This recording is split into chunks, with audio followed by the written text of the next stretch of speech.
Welcome back mga katambalan, mga hot topic and issue pag-usapan natin. Update po tayo kay Barbie Fortesa at kay David Ligauco na kung saan nga po ay talagang puspusa na ang ginagawang pagpapractice itong si David.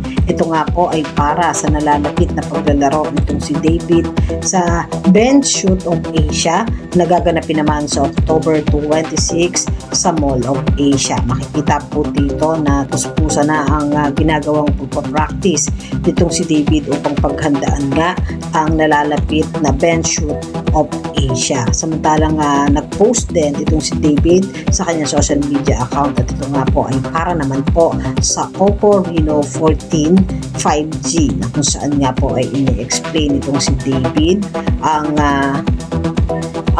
bagong Oppo Reno 14 series 5G na talaga namang napakaganda nga po ng cellphone na to na Reno na talaga namang makikita naman po na napakaganda ng mga capture na photo at makikita rin na napakagwapo nga po ng pambansang Ginoo. Samantalang si Barbie Fortesa naman po ay nag-post nga sa kanya social media account na nagbabasa ito ng mga books at nakatalikod nga po itong si Barbie at may ilang din mga photos na kung saan makikita at video itong si Barbie na nagsasayaw. Makikita naman yung husay itong si Barbie sa pagsasayaw at ang isa pa nga po ay ang nilabas ng Vitamin Philippines ng part 2 ng kulitan itong si Barbie at David. Makikita talaga na Barbie at David ang spark sa isa't isa.